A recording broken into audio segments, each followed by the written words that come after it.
સાથે હું પ્રવીણ મહેસાણાથી બુલેટિનની શરૂઆત કરીએ। ઓએનજીસી દ્વારા જમીન સંપાદન, ભાડું, પાઇપલાઇન અને રોજગારી સંબંધિત મુદ્દાઓને લઈને આજે ખેડૂતોએ કલેક્ટરને વિરોધ દર્શાવી આવેદનપત્ર આપ્યું હતું। જે બાદ ખેડૂતોએ કલેક્ટર કચેરી પર ઓએનજીસીના ઉચ્ચ અધિકારીઓ અને કલેક્ટરની હાજરીમાં એક બેઠક પણ યોજી પોતાની મુખ્ય માંગણીઓ રજૂ કરી હતી, જેમાં ઓએનજીસી દ્વારા 30-40 વર્ષથી હંગામી ધોરણે સંપાદિત કરાયેલી જમીનોને કાયમી કરવી જોઈએ। ઓએનજીસીની સામે ટેલિકોમ ટાવર્સની કંપનીઓ 10 ગણું ભાડું ચૂકવે છે, તો આ તફાવત દૂર કરીને યોગ્ય ભાડું ચૂકવવામાં આવે તેવી પણ માંગ કરાઈ। આ ઉપરાંત ખેતરમાંથી પસાર થતી ઓએનજીસીની પાઇપના કારણે જમીનની કિંમતમાં ઘટાડો થાય છે, જેથી ખેડૂતોને પણ ઓએનજીસી ભાડું ચૂકવે તેવી માંગ કરાઈ।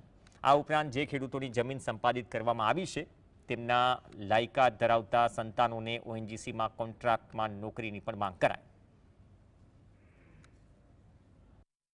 ઓએનજીસી જે આજે ભાડું આપે છે એ ખૂબ નજીવું ભાડું આપે છે। મતલબ કે આજે 36 રૂપિયા ને 40 પૈસા પ્રતિ ચોરસ મીટર પ્રતિ વર્ષ ભાડું આપે છે, જ્યારે ટેલિકોમ ટાવર કંપનીઓ છે 360 રૂપિયા પ્રતિ ચોરસ મીટર પ્રતિ વર્ષ ભાડું આપે છે।